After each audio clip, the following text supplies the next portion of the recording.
Olha, abriu aqui.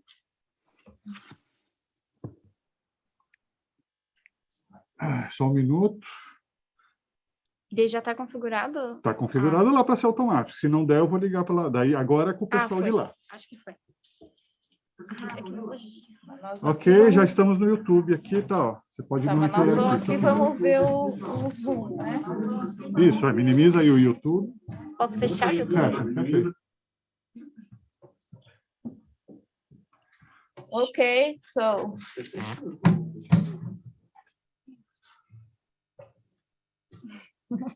I want to start this very special presentation by thanking Sandro and Bill for helping us here to put together the whole technology we need, and also by thanking very much Professor Petr Szczpanick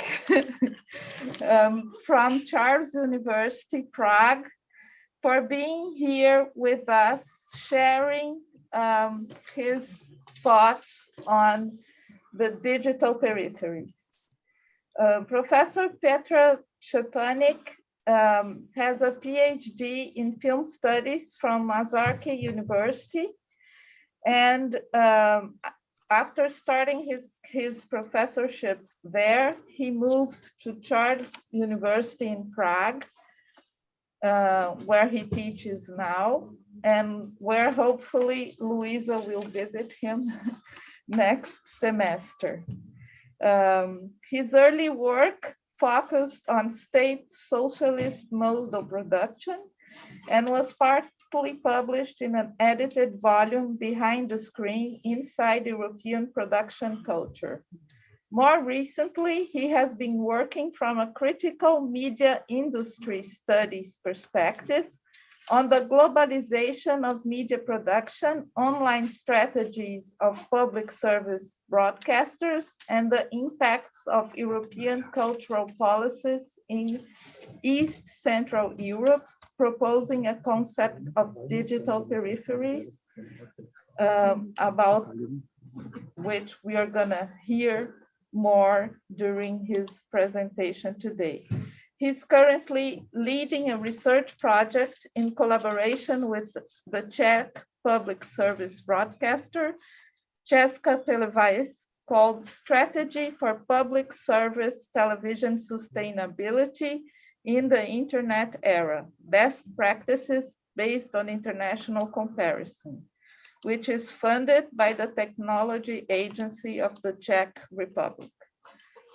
In this project, he investigates various challenges faced by public service VOD services in the era of platformization, covering issues such as online curation and personalization, online-only content, and media policy frameworks. He also collaborates with other international project-funded research, and it's for us, it will be very enriching to hear from a transnational comparative perspective, which is different from ours, since he deals with the European scene, but it's very enriching to have a comparative perspective to think on. So I will welcome Professor Petr Szczpanick, and good afternoon here. Thank you very much, Esther. And I don't know what time is it in Sao Paulo now. Here it's 7:15 p.m. So it's 2:15 p.m. here. 2:15 p.m. Okay. So you already had your lunch, hopefully. Yeah. I know how demanding it is to follow an online lecture presentation. So I will try to keep it under 40 minutes as we agreed, and anytime you can interrupt me if you hear something maybe incomprehensible or unclear, or if you think it's a time to switch to discussion mode, you can do it anytime. If you feel it's too abstract or too far away from what to expect and so on, I'm totally open to that, because I know how difficult it is to switch to completely different context and to follow online Zoom lectures, which you probably have had a lot of.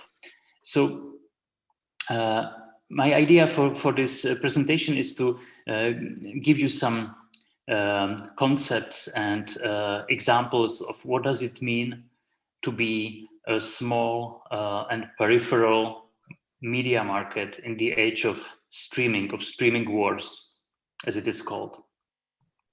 And I'm especially interested in the position of producer, independent producer, how producer and production of films and TV series is being changed by global or transnational platforms. Not in big countries, central countries such as the UK or France in Europe, or the US in Americas, but from the perspective of small peripheral countries. So these are the main points I will go through. I will give you some overview of how Central and Eastern European media systems are conceptualized in literature, and then we will switch to the issues of smallness and peripherality, and then how peripherality is defined by unevenness of circulation, cross-border circulation, especially on Netflix and other streaming platforms, and then platformization and globalization.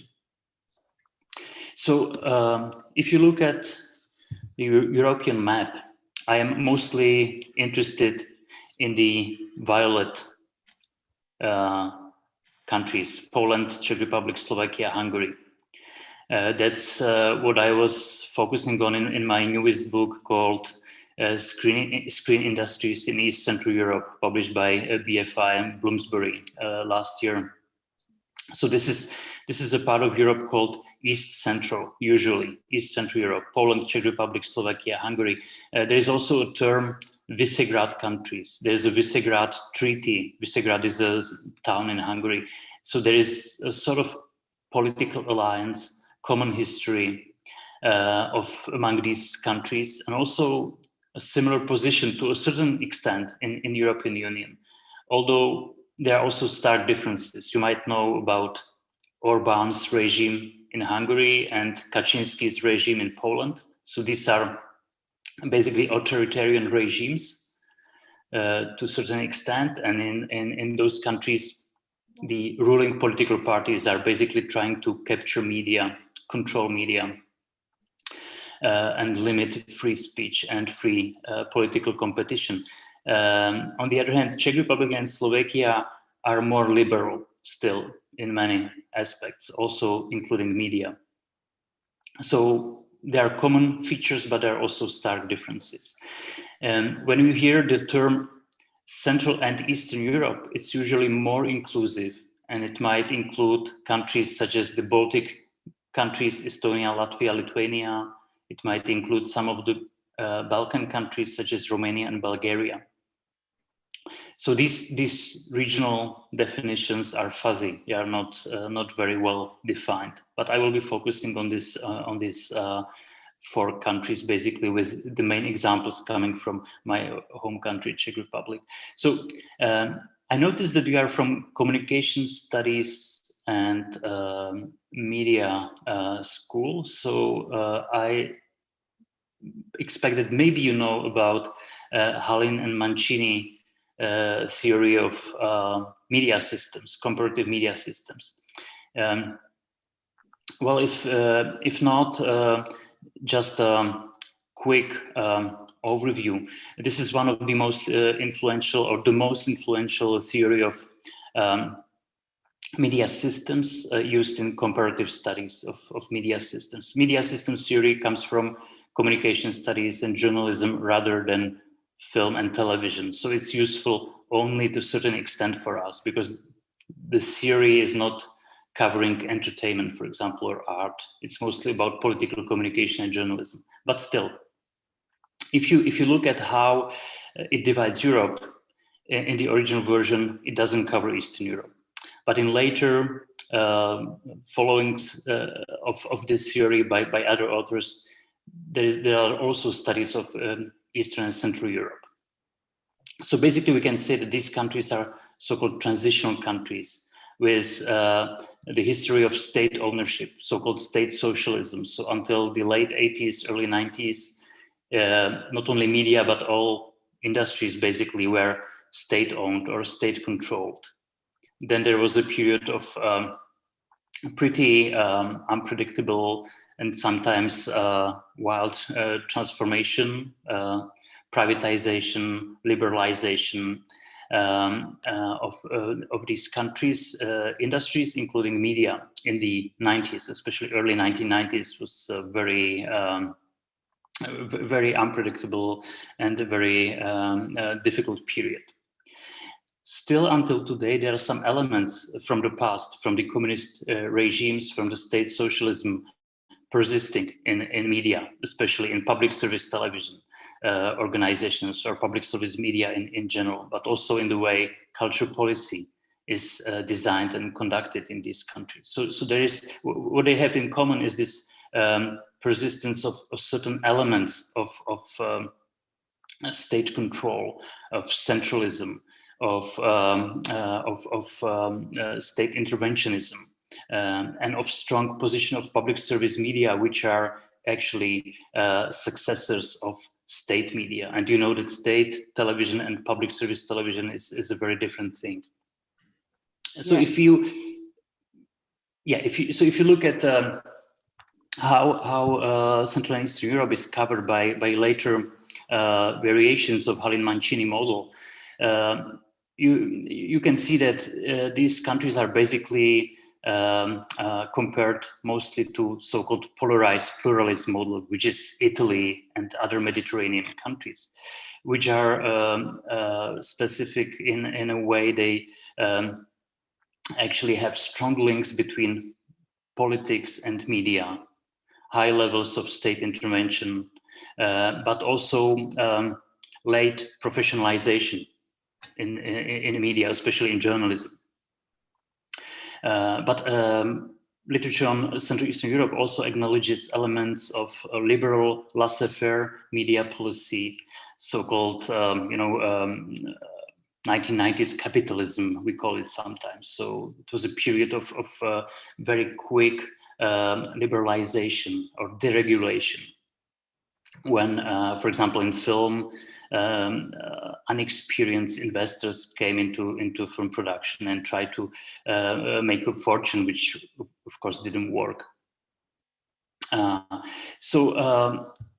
This region is basically then divided into three clusters, so to speak. And if you go from eastern through central to northern, it's a scale going from the least liberal to the most liberal, to the most, let's say, democratic Western standards. In the case of the Baltic states, but it's, of course, it's changing in time. Poland moved towards Hungary in recent years very much, because Poland's public service television is now basically a propaganda machine of the ruling party, of the Kaczynski's party. So this would be a quick introductory overview of where we stand in Central Eastern Europe. So you have basically three clusters, and we can make distinctions based on the relationships between politics and media, the levels of foreign investment, of state intervention, of the position of public service media, and so on. And compare based on these criteria, compare individual media systems. A second perspective, which is useful to compare, is the level of outward circulation. So the question is how audiovisual content travels across borders. I'm sure you ask these questions in Brazil as well, and you have strong links, for example, with Portugal, at least, but with many other countries as well. In Europe, the problem is that most of the European countries are very dependent on US produced content, basically on Hollywood films and television. Most of the films and series produced in Europe don't travel very well across borders. So there is a high level of public support, public subsidies. A lot of films and TV series are publicly co-financed, publicly supported, but they usually don't travel very well. If you look at the slide, so for example, you can see that 65% of all films that received theatrical distribution were produced in Europe, but they generated only 33% of admissions between 2005 and 2015, according on a study of a very interesting team project called Miss Cities. On the other hand, American films, US films, represented only 17% of films available in European cinemas, but they generated 64% of admissions. So you can see the disbalance, the unevenness. There are many European films, but they are not very popular, especially outside their country of origin. 98% of all European Union films produced in the period didn't travel very well. Only very exceptional films travel across borders. I mean, European films. So this study distinguished between 5 types of films based on how they are able to travel across border. And we can say that basically only the first 2 types travel really well. And they are very contrasting types. The first one is big budget spectacles, very often with some US financing contribution and US talent. The other type is small scale European art house films, which are winning awards at festivals. And they are surprisingly traveling better, much better than different kinds of middlebrow films or nationally oriented films, commercial projects. To give you some concrete examples. So these are the best traveling films of the period we are talking about. The study is covering Intouchables, Harry Potter, of course, you know. I don't know if you are familiar with Ida. Ida is probably the single most successful East Central European film of the last 15 years, at least. Not just Poland, because it's a Polish film, but of the whole region. Have you seen the film? No. Anybody? No. Você viu, Igor? We have one student who saw it. Okay, good.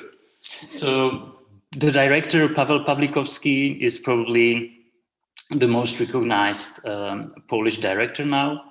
And Ida is the single most successful film, which traveled extremely well, and it won an Oscar in the US.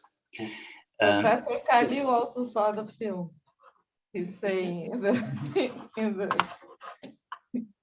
Yeah, so you can see that it's a black and white film, and it's a film from the Stalinist period or early post-Stalinist period, and it's a story about a nun who discovers that he is actually Jewish and goes through a difficult process of like personal transformation, and has to decide whether she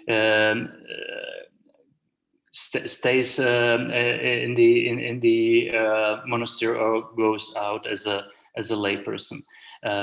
So this was a huge success, but also a very special exception to the rule that East European films travel even less than West European films, because all European films travel very poorly, but East European films or East and Central European films travel even less.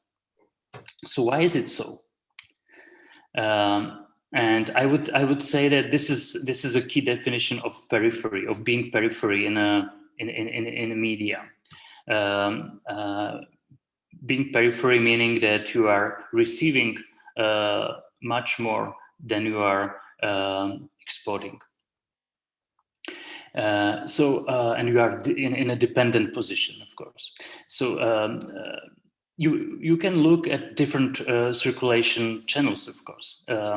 Different patterns of central periphery would be found in cinemas, different in TV, and different in VOD.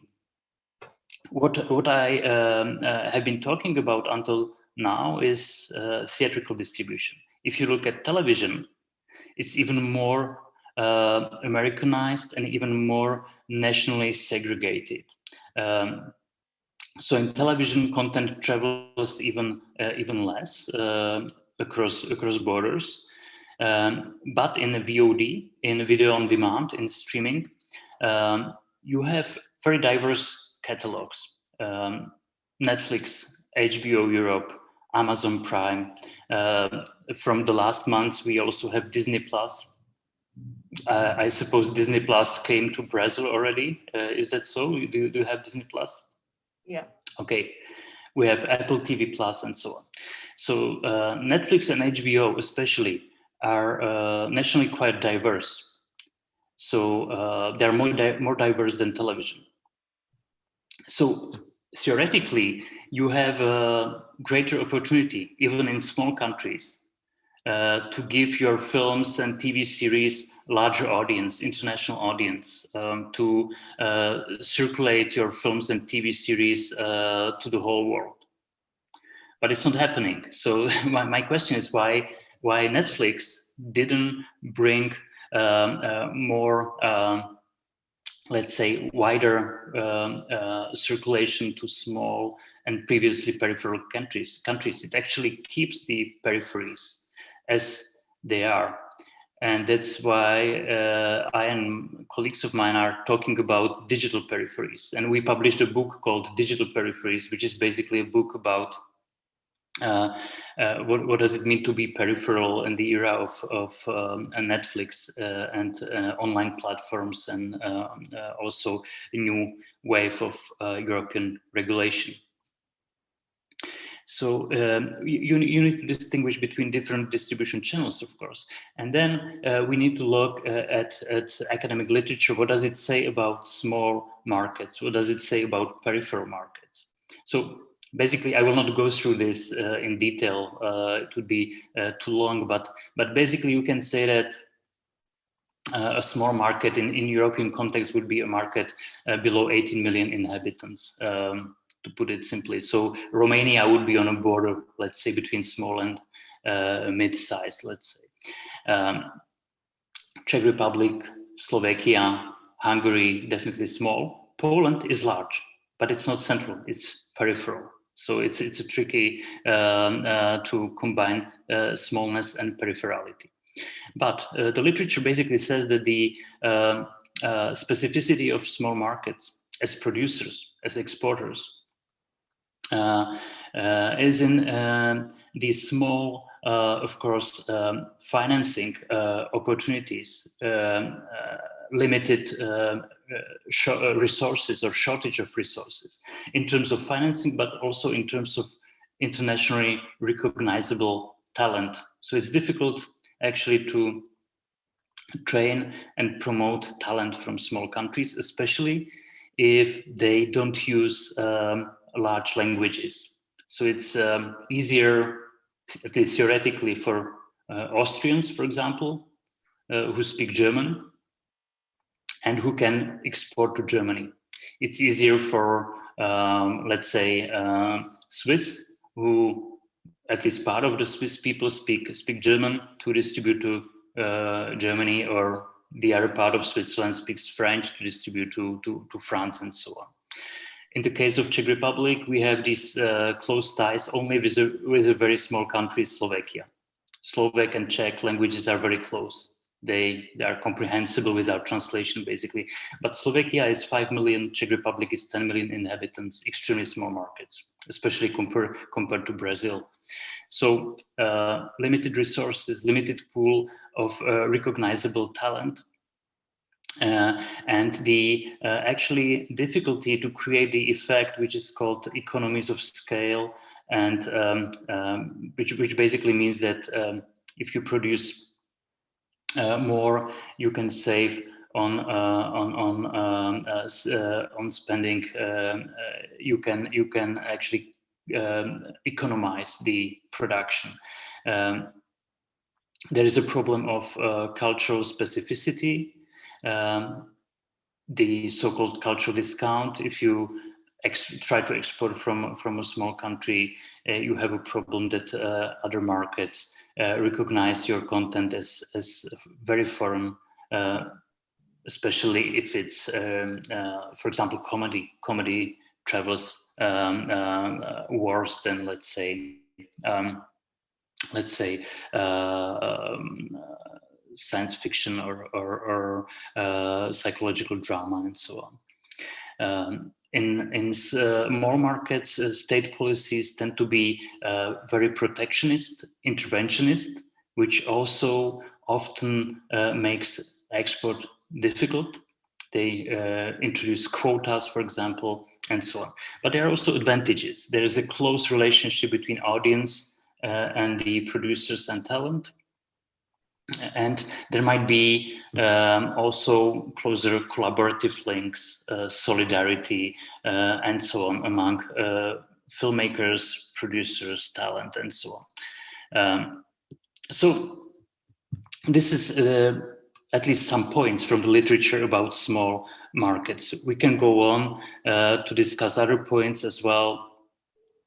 But I think it would be better to move to examples. So what you see now is basically the division between small and big in Europe, and the so-called big five are the only strong exporters of audiovisual content in Europe. This is France, the UK or Great Britain, Germany. This is DE abbreviation, the green section, Italy and Spain. So France is the biggest. Then the UK, Germany, Italy, Spain. All the rest is very small. And what you can see here is basically the share in cross-border circulation. Czech Republic and other East Central European countries are all included in this very last section, the bluish, grayish section in the top of the picture. So extremely small share of cross-border circulation by these countries. Another way how to define peripherality is to look at the ratio between how many films a country produces and how many of them actually travel, which might be called efficiency, export efficiency. So there is a list of all countries in Europe, starting with France, but then you have Belgium. Belgium is interesting, the second one. It's a very small country, comparable to Czech Republic, but very efficient in exporting. The same, Ireland, Denmark, Sweden. So these countries from the left, apart from France, they are quite small, but they are not peripheral. So they are successful producers of successful, internationally successful content. On the far right section, you have most of the Central and Eastern European countries, such as Czech Republic, Poland, Hungary, and so on. You have also Greece there, and also Italy is surprisingly poor in terms of in terms of export efficiency. And this is another way how to put it based on Netflix. So if you take Netflix catalogs, you can see that there is always a portion of localized content. There is a portion of local content, which is different from localized. Localized means translated. Local means either acquisition by Netflix or local original production, which is also a tricky term. You might know that Netflix often claims original when it's actually independently produced and only licensed by Netflix, but that's another problem. So you can also make such a chart for, let's say, Latin America, and to see which countries would be stronger in terms of local content and localization. Localization proceeds very quickly on Netflix, so the more important criteria is local content. How much Brazilian films are on Netflix? How much of these are so-called originals? Netflix original series, Netflix original movies. I don't know if you can guess how many so-called Netflix originals are in Brazilian Netflix catalog. Would you guess how many? I don't know how many. Anyone? There are a lot. No. A lot of originals, not just local. A lot of originals. They are very strong now on producing local content. Yeah. And there's a competition already between them and others, and also Global Network, the local powerful television company, also they have a streaming arm called Global Play. Mm-hmm. So they are also competing in this market. Yeah, so you can have a look at the relative share of Brazilian originals in Netflix Brazilian catalog and compare it with other Latin American countries. And you can also look at foreign catalogs and see how many Brazilian films and TV series actually travel to other Netflix catalogs apart from Brazilian one. So this is a way. Yes. Do you know a Brazilian series called 3%? No. No. It's a Netflix original. It's the first Netflix original, non-English Netflix original, and it was made by some ex-students of ours.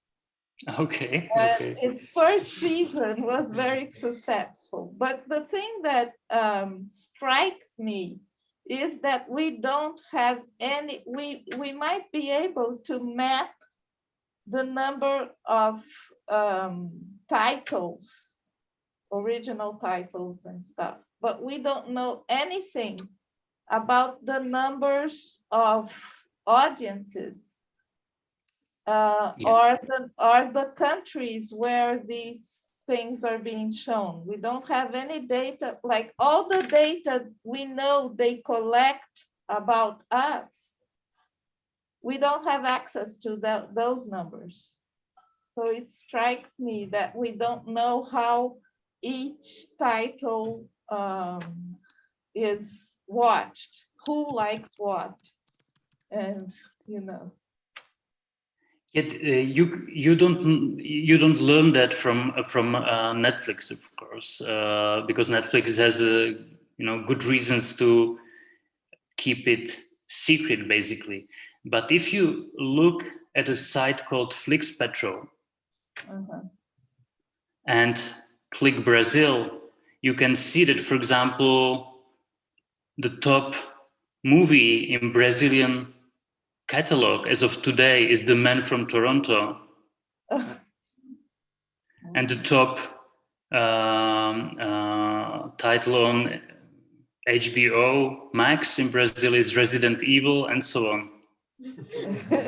So there is a way to find out, but you need to go to like third parties databases, which actually combine different data to construct top 10s and top 20s and so on. It's actually a friend of mine who is doing that and who is selling this intelligence even to some Hollywood companies now.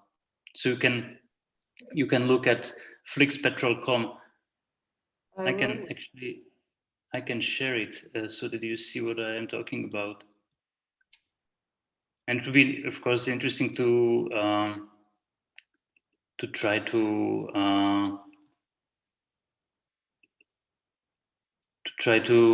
detect some patterns. Oh, I stopped being host or co-host and can't share anymore because I stopped sharing my.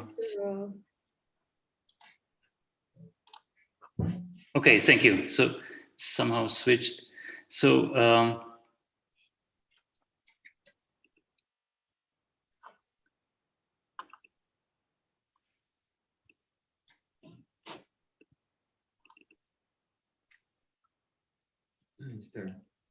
So this is top 10 in Brazil as of today. So the top TV show is the Umbrella Academy, if you know that. Então ele tem acesso a esse também. Não, parece que ele não. I'm here at Flix Patrol on my cell. Ele caiu? Ele caiu? Não, Are you there, Petra? Yes, yes. Okay. Okay. Did you see it?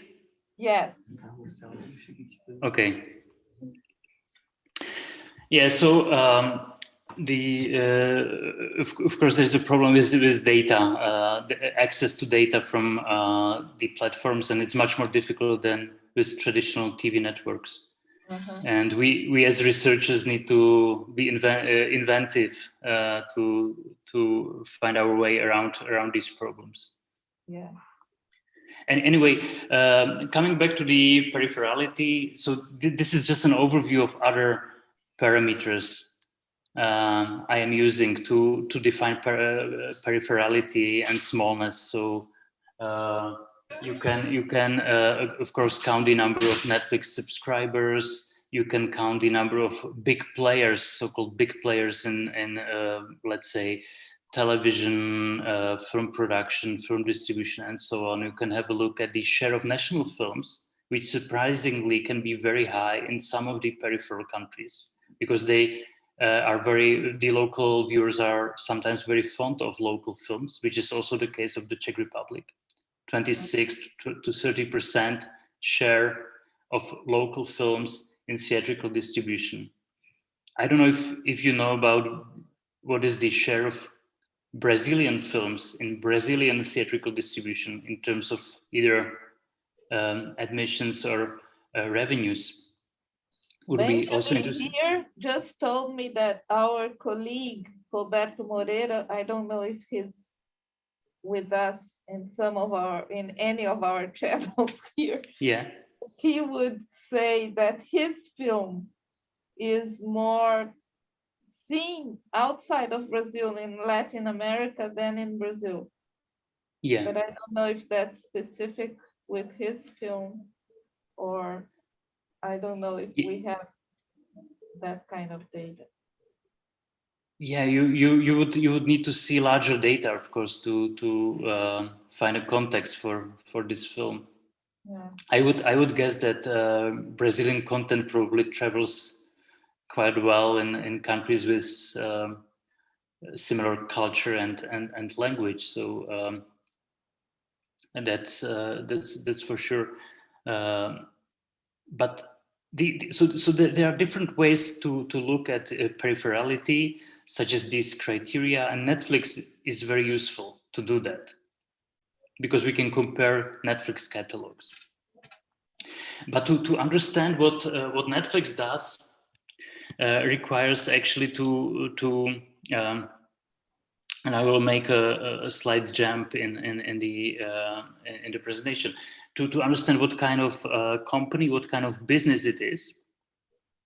And you often hear that Netflix is a platform, but I would argue that it's not a platform in the same way as YouTube, for example, or Instagram or Facebook and so on, because it still uses the legacy media business model and controls IP, and is a closed, actually, portal rather than open or semi-open platform. You can't upload on Netflix. You can't actually sell your content in a sense of attracting brands, for example. Platforms proper are creating so-called internal market and govern relationships between different players, such as users generating their own content, advertisers, brands, different kinds of intermediaries, and so on. Netflix is closed, but it also has some similarities with these platforms, such as data-driven approaches to publishing or curation, algorithmic recommendation, data-driven approaches to production and commissioning, rather virtual presence in many markets instead of being present there as offices or studios and so on, using big user data and analytics. So there are similarities which actually justify the concept of platformization. So I would argue that Netflix is not a platform proper, but it's still useful to think about platformization in the case of Netflix. And what we are talking about now is platformization in small markets, in peripheral markets, when the changes can be very drastic. And one of the key changes I am trying to follow is actually the way independent producers, which are the cornerstone of local industries, are becoming dependent on Netflix and other streaming services, are trying to redesign their business model, their choice of stories, of talent, so that it's commissioned by streamers and it's so that it's exportable also. So the critical question about this situation, when we want to critically study platform capitalism or platformization in media, is specifically the dependency, the levels, the consequences of dependency, and the resulting precarity and volatility of culture producers in either film or television or other media. And I would recommend a very recent book by Paul Nyborg and Duffy, which is called, I think, Platformization of Culture Production. And also new John Caldwell's book, upcoming, still in a process of publishing, called Spec World. Very useful books to understand platformization of culture production. And I would not go for very long anymore, but what I would like to mention in the last part is the European response to platformization, European response to presence of and competition of global streamers and other platforms. And what you can see here on the slide is a package of regulations, which is called Digital Single Market or Digital Single Market Strategy. And the European Commission implements it one by one. You see the key parts of the package. And the most important for Netflix and other streaming services is the last one, so-called Audiovisual Media Services Directive. And what the directive does is, first, 30% quota for European content. So every catalog is required to have 30% of European titles. Second, it allows European states to implement so-called financial obligations. So they are allowed now to ask Netflix to contribute to public funding or public funds that then finance films and TV series. And it also allows them to require so-called direct investments. So some countries, for example, say, okay, Netflix, you need to pay 2% of your national revenues to a public film fund, and you need to invest 8% in local productions. So this is now a very hot topic across whole Europe, very much discussed, and it can change the position of streaming platforms in Europe vis-a-vis European producers.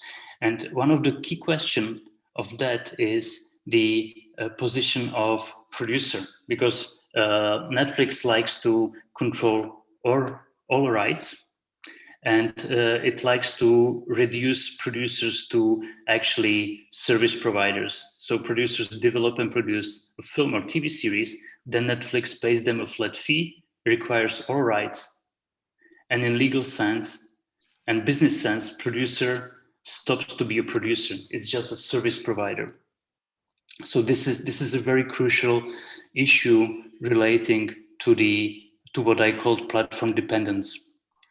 And I have more material and more issues, but I think we might perhaps stop here and open a discussion rather than me going on with the one-directional lecture, if you agree. My colleague Roberto Moreira says that our market share is 11%. Yeah, you mean Brazilian films in Brazilian theatrical distribution? 11. That's pretty... Do you think it's theatrical? I think it's... Yeah. Theatrical, okay, so it's very small. It's pretty low, yeah. Yeah. So I guess Hollywood or American would be like 60 or something, yeah. No. Yeah. 89. Oh. Okay, good. 89. That's really... Our market is theirs. It's not ours. Yeah, I see. Okay. Yeah, so in this sense, Brazil, even though it's a very large country comparing to the countries I was speaking about, might have some peripheral features as well. But I think the market share on the streaming market share must be different than the theatrical market share. Mm-hmm. As the television market share is different. Yeah, I would guess that television would be more nationally oriented, definitely, with more national programs, especially in live television. But is there any regulation of Netflix so far in Brazil, in a sense of Brazilian content? Or no. Nothing? No.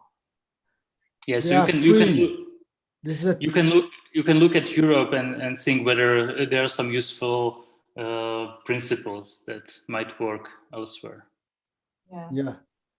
And besides not having any regulation, we know that there is a strong influence of the kind of you were describing about reducing producers to service providers. Yeah. And this has changed even the structure of what remains of network television. Mm-hmm. So the national network television, which used to be very strong and had its own concepts and procedures, now has been changed to compete with Netflix. Yeah, it's often the case that broadcasters are exploiting independent producers as well, and there is a tradition of that. It's called cost plus system in the UK, for example, and it's been regulated in the UK. But the streamers do it even more drastically. They are seducing producers with high flat fees, so they pay in advance or as a flat fee, and then control everything. And even if it's a hit, even if it's a very successful international title, producer gets nothing later on, and can't control distribution in other distribution channels as well. So Netflix is sort of preventing producers from using other distribution channels to sell their movie or TV series. So it's a big problem, but they don't seem to be ready to somehow make compromise in that. Yeah, and to me, they are too opaque. I mean, the fact that they don't share the data that they extract from viewers, I think it's a legal problem. I think it should be in the sphere of the rights. We have the right to have access to our data. Yeah, exactly. The data is a big problem, and one way actually to look at it is via a Ministry of Finance and the tax reports. But there are often problems with confidentiality of course of tax data. But the European countries will have to somehow acquire these data to actually make Netflix pay the levies or the new contributions to the public funding. So that we calculate, for example, 2% in the Czech Republic, we would need to know what is the 100%. Yeah. Sure. And of course, this data ends up shaping by some obscure criterion, the type of content that they value. Yeah, exactly. So you can look how their criteria for commissioning is actually changing Brazilian film and television production, how certain genres are preferred and others are neglected. I would guess that they probably do something in the sphere of teenage series for teenage girls, which they do everywhere. So they think, okay, here we have teenage girls underserved by traditional broadcasters, so let's do TV series for 15 years old girls or something like that. So they would have these trends that are actually derived from their data. Or another trend is what is in literature by Mark Andreevich, you might know him, Esther, is calling it commercial nationalism. So the way how national stories, national histories, national identity is being used commercially as a brand, so to speak, to be sold, to be also exported. So that it seems that Netflix is very national, very close to the local culture, but in fact it's somehow commodifying the local stories, local histories. That's what it's doing elsewhere as well. And HBO too. HBO is actually interesting because it was producing Brazilian TV series before Netflix started to do that, as far as I know. There is a HBO Latin America branch which started to do that in 2010, if I'm not wrong. So 2010, you had probably the first Brazilian HBO TV series, I think.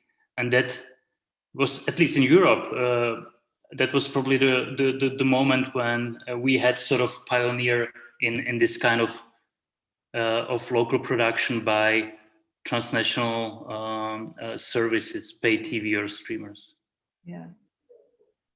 Yeah. They started early with that, and it was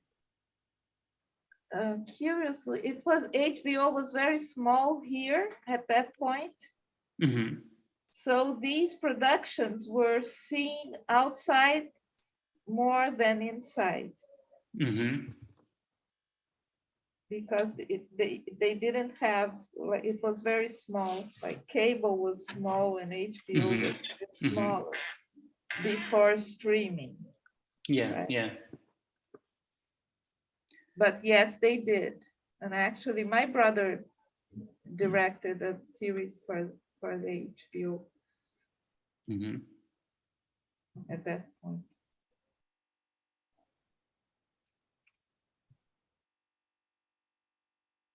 What's the name of the author? You were talking about the national histories and national. You mentioned. Mark Andreevich. Mark Andreevich. I don't know. Commercial nationalism. It's a term he coined. It's quite useful. Uh-huh.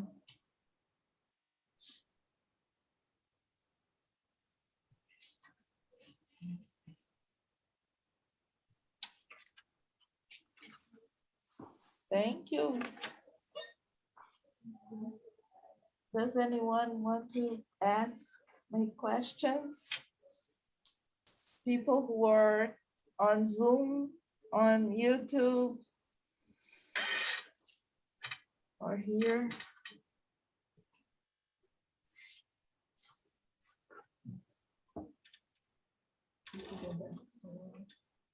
No market for independent production for streamers.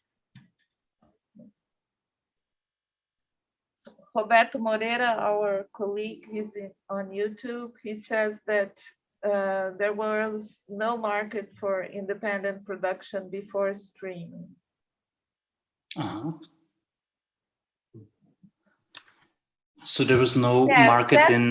Yeah, because our television is very centralized and it's verticalized. It's like Hollywood of the classical era. Mhm. When the studios owned theaters.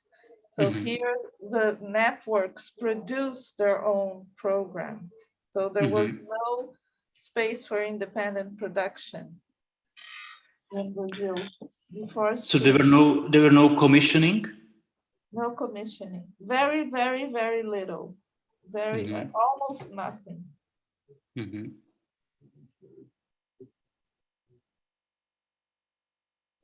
Yeah. So And the do you telenovela industry is all produced by the networks. Mhm. And do you know of any transnational comparative study which looks at the impact of streaming platforms in Latin America, for example, between different countries?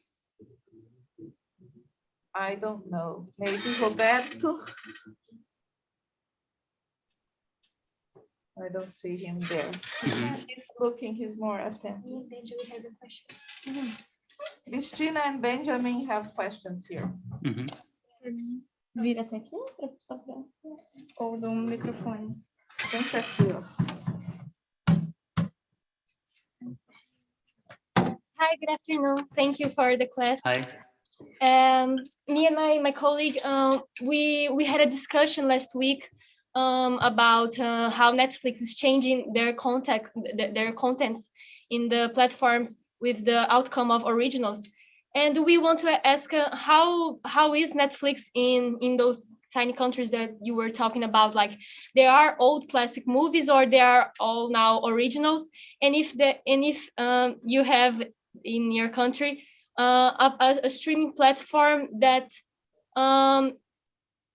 like has this classical movies, like we have here in Global Play, we have films and TV series from the 50s, from the 60s, and Netflix has no longer this anymore, like for us available. Yeah. In Netflix, we have about 7,000 titles in the Czech Republic, which is one of the largest in Europe. But that's because of the copyrights. It's not because Netflix would consider Czech Republic such an important market. So out of these 7,000, about 300 is the Czech content, 300 titles. And among these 300 titles, there are a couple which are older, but mostly from the post-socialist period. Not a couple would be older, even from the 60s. But nothing representative. So Netflix is definitely not a source for doing, let's say, historical research of like a history of film style or something like that. That would be quite difficult. But we have two art house, or actually now three art house services. One one might be interesting for you. It's called the DA Films, DA Films, and it's based on a network of documentary film festivals. So you would have really top documentary films from Europe, especially East Central Europe, on this platform. And there are another two which are more like European art house. So there you would find some older films, but definitely festival art house films which are not on Netflix or HBO. Yeah, but the really historical films that I think it should be task of National Archives, National Film Archives, and the Czech National Archive strangely put many of its films on YouTube. So you can access it freely on YouTube. So there is a National Film Archive, National Czech Film Archives channel on YouTube where you can watch dozens and dozens of old Czech films and even short films, documentaries, and so on. But there is a lack of common European strategy to actually publish the audiovisual heritage online. I think it's a big problem. There should be something like public service Netflix for the whole Europe, which would publish the heritage of European film and television online. But it's not happening, unfortunately. Yeah, sadly. Okay. Thank you. You're welcome. I saw that you have this research project with the Czech public television. And how is that? Do they share their archives on YouTube, or do they have their own streaming?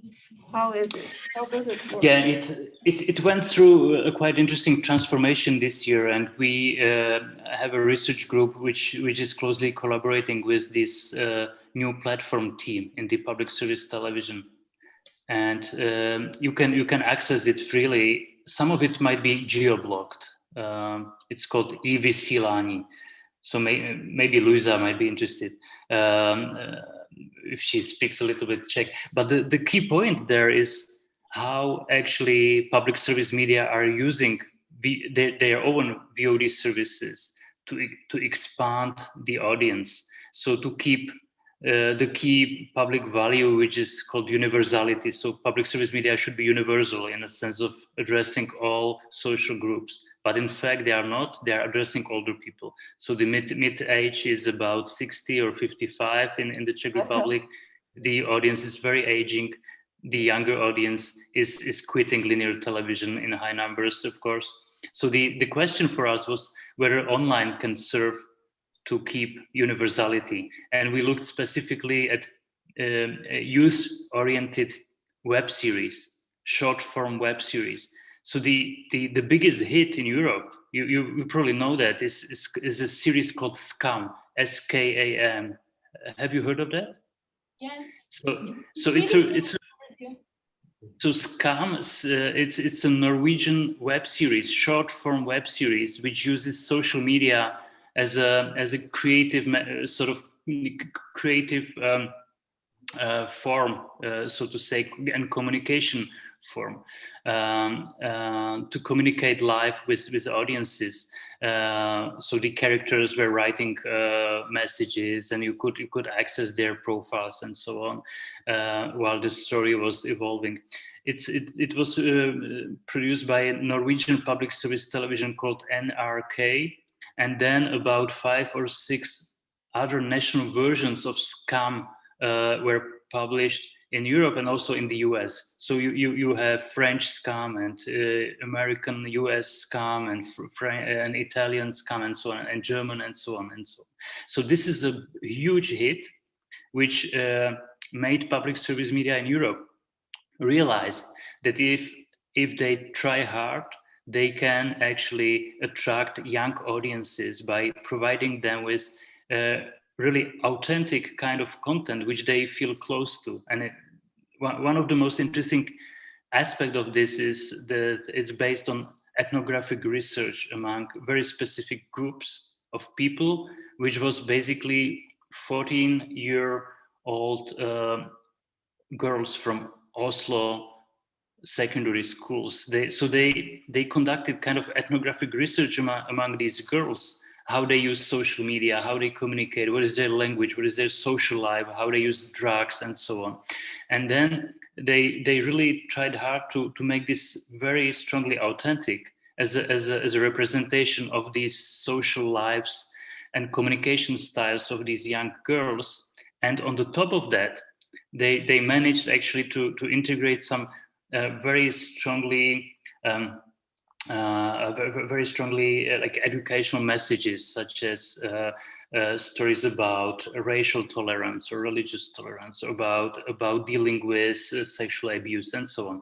So there was this kind of double storytelling, having very authentic representation of these social lives of these target audiences, plus these public service values on the top of that. So this is now a role model which public service media across Europe try to imitate in a way. So we were involved in several projects, not creatively, but rather in terms of providing research and data to people who produce public service web series in Prague. And it's basically oriented on youth audiences mostly, and trying to be very like educational in terms of dealing with the identity issues and racism and homophobia and these kinds of issues. Very interesting. And are the archives of public television, are they open? There's an online archive which is purely audiovisual, so you can access freely films and TV series which whose copyrights are owned by the public service television. But then you have like paper archive, and that's a challenge, of course, as everywhere. So there is a physical archive which is accessible to researchers, but it's a tricky task to actually orient yourself in this one. Maybe Luisa will be trying to do that for Chytilova. Czech television has actually sent me some of their archives for research, and they said that I was welcome to go to their research room, and very, very open. Yeah, they're open, but the problem is that the inventories are that the lists of records or papers are not complete, so you might not be able to find what is actually physically there in the end. But yeah, they try to be open, and some of my former students are working there, and they try to collaborate in a very friendly way. Yeah. I have a question from YouTube. Our colleague Roberto Moreira is asking how to explain cases as Korea or the success of Belgium in exporting. It's better than Italy. Yeah, exactly. And I would add Denmark. Denmark is an extremely strong case in a sense of exporting success. Yeah, so this shows that small doesn't necessarily mean peripheral. So you have examples of small countries, which in the case of Denmark, it's a very small country. Denmark is 5 million. Belgium is, I think, 10 million. So these countries are quite small, but they developed a strong sort of convergence between film schools, public service media, and independent production, strong channels for knowledge transfer, and synergy between public resources and independent producers and talent, and step by step developed internationally recognizable brands in a sense of directors, waves, artistic waves, actors, and so on. Korea is different because you have this huge phenomenon of K-pop and Korean web series and art house films and so on, and that's something I didn't study closely, but it's definitely a huge success story of exportable popular culture and also art. Yeah. And they have a very interesting web series scene as well. Yeah. So we need to have always these two axes, small to large and peripheral to central. And we need to place carefully individual cases in these two axes, not to confuse smallness with peripherality. Yeah.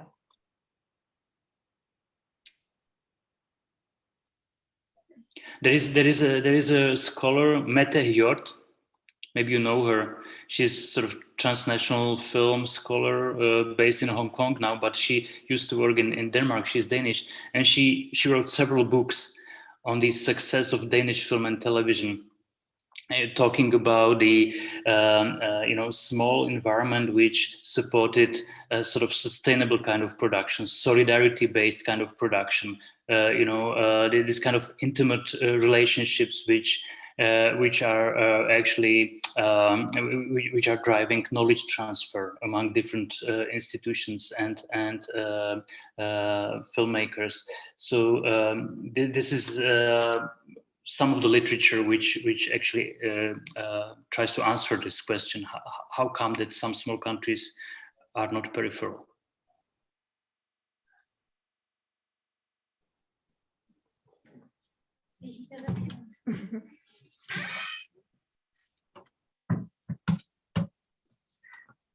Hi, another question. Yes. You mentioned earlier that those Netflix genres, like types of movies, of TV series that make success and they start to replicate, like for teens, Yeah. and like nationalized one. And we wanted to know how is it in your country? Like if the producers, they accept and they start to make those kinds of movies of audiovisual content, or if there is a resistance, because here we believe that like we accept, because like Professor Moreira mentioned, before Netflix, it was harder. Now it's a little bit easier to have market, but like we accept those types of films and we make them. So how is it in your country? Yeah, absolutely. Well, there are no Netflix originals yet in the Czech Republic. There are some in the making.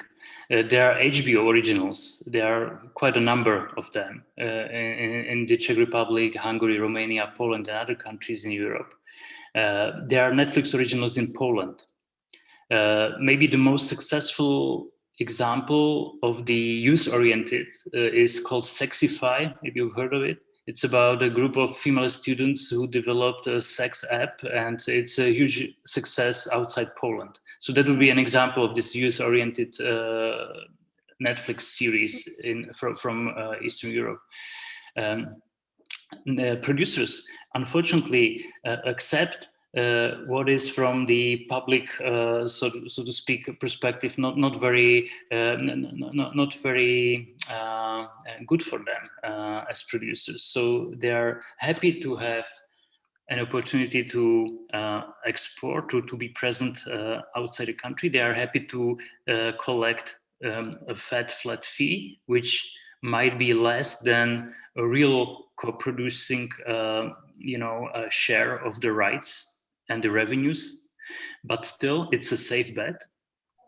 And unfortunately, they also have this attachment to a brand, saying, okay, I am working for Netflix. Wow, that's something. This makes me special. This kind of identification with the brand as something which distinguishes them from the rest. So they are better because Netflix commissioned something from them. Or this is of course a problem, that they don't have a bargaining power to negotiate conditions, and also they are not. They don't have probably enough solidarity to think of, okay, we are a community of producers. We need to stick together. We need to protect our rights and this kind of stuff. So there is a space for public institutions to implement some rules, regulations, and maybe also to educate them. Now there is a pan-European initiative to create a new definition of independent producer. So what does it mean to be a producer? And the definition should be about sharing rights and revenues. So if you are a producer, you need to have a share of the rights. If you don't have the share of the rights, you are just a service provider. No, and if this definition is implemented across Europe, it would be adopted by the public funds, and public funds would say, okay, we might fund your project, but under the condition that you will be an independent producer, a real independent producer under this legal definition. But this is a future. We don't know if they will succeed. Okay, thank you again. You're welcome. We have a question from Professor Khalil. Can we say that peripheral countries mean import markets, not necessarily small? Like Brazil is not a small, but it's peripheral. Yeah. It's definitely import oriented. You might say it's also dependent in other ways. So, for example, Eastern Europe is a region where Hollywood producers and global platforms produce in a sense of so-called runaway production or mobile production. I don't know if you have that in Brazil. I would guess you have Hollywood producers coming to Brazil to shoot films and TV series because the labor is cheaper, because the locations are more accessible or exotic, or I don't know, cheaper as well. Studios are cheaper. So there is a strong presence also of this kind of runway production coming from US to Eastern Europe.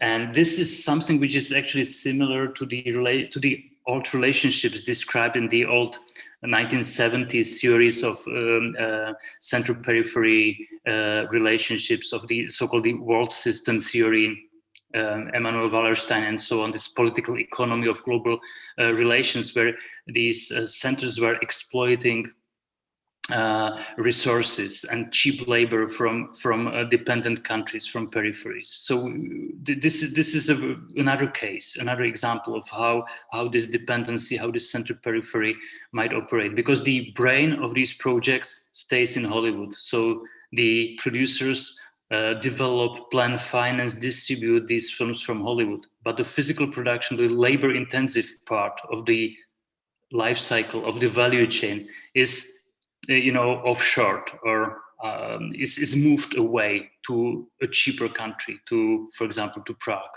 or Budapest is another example. So I don't know if this is happening in Brazil. I know it's happening in Mexico, but it doesn't happen that much in Brazil. Mm-hmm. It's once in a while.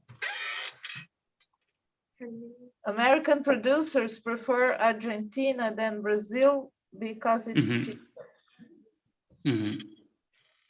Yeah, they are very much present in Prague, and imagine that one project by Amazon, for example, maybe Carnival Row or Wheel of Time, a huge series. So these were shot in Prague, and each one of this project, in terms of the volume of production, is larger than the whole annual national film production. So you can see the unevenness. Yeah. Uh-huh.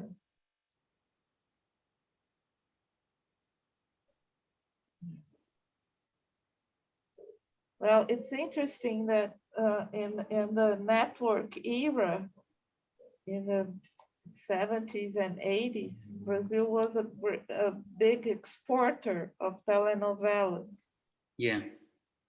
And now that this is like pre-streaming, right? It went all around the world. It was very surprising because not even the Brazilian producer, which was the network or the networks, they didn't plan that. It happened. But now it doesn't seem to be competitive anymore. That's interesting. I know that Brazilian telenovelas were used in this 1990s, 2000 studies of so-called counterflows. So you probably know that Joe Strauhar and these guys. So you definitely know those studies. Some of them were using Brazilian material, I think, and they were saying, okay, not everything is one directional. You also have counterflows, and the strong example would be Brazil. Yeah, so it's interesting to see that it's not happening anymore. And the know-how, the telenovela know-how was very centralized in like 2 or 3 networks maximum. But now it's being it's not the format that is in world fashion. So it's being like the networks prefer to produce series than they continue to produce telenovelas because they're still big here in the local national audience. And they are still exported, but they don't play that role they used to play anymore. And it's interesting that they were very popular in China and in the Soviet Union. Like some of the actresses that worked in these telenovelas are very popular in Africa or so it's very interesting as an example of the possibility of a contra flow. Anyway, with this possibility in mind, perhaps we are getting to the end of our conversation. Does anyone want to ask any other question?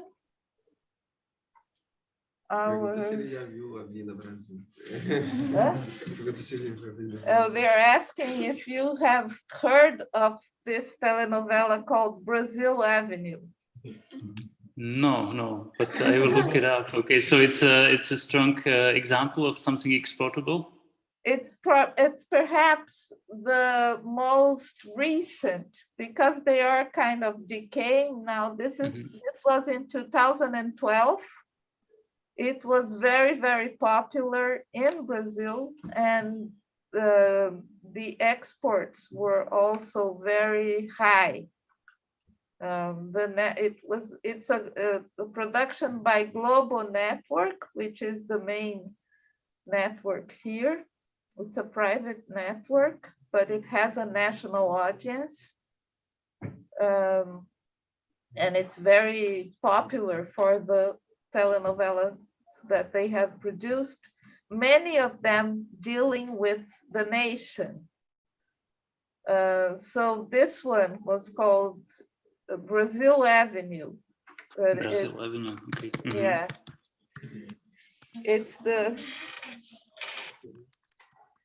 and it was very popular outside of Brazil, as the numbers show. The amount of, it was exported for more than 130 countries. See, Avenida Brasilia, I see it. Yeah. Good. I will look it up as an example. Yeah, it's a good example. But they're aired at the same time as they are produced.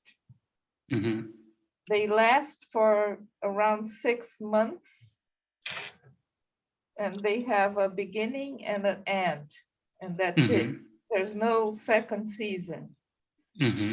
One series, and they're aired from Monday to Saturday on prime time. And they are, while you're watching, they are shooting the next installment.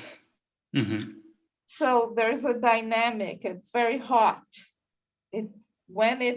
Like this Brazil Avenue was very, very popular. So the whole country was watching. And because it's shot while being aired, they have the time to kind of, there's a feedback process in the making. So it somehow it deals with ongoing issues and ongoing questions. Yeah. So it can absorb social trends or events in public life. Yeah, I can imagine. Yeah. But then when they are exported, they are already like finished, right? So it's a different, it's one phenomena in Brazil and a different phenomena outside of Brazil. But it has to do with exporting the nation. Yeah. As much as it has to do with problematizing the nation when it's here. But this is when we had a national audience. Now the national audience is very fragmented. We don't have like a national audience anymore. So Yeah. that's This imagined community, as it is called, is exactly. coming apart. Yeah. Exactly. Well, thank you very much for being with us, for sharing your research. And I think you've brought many questions for us and things that we should have paid attention to, like comparative data with other Latin American countries and things like that. I hope we will take these questions further and try to deal with them some way. Yeah, I would be really interested in hearing about some projects like that. If you hear about anything or do something yourself, I would be really curious to see a comparative work like this. And it was my pleasure to talk to you. So thanks for the attention and for the questions. Thank you, and we hope we keep in touch. Yeah, sure. And I hope to see Luisa soon. Okay. Yeah. Thank you, Petr. Okay. It was my pleasure. Bye-bye. Thank you.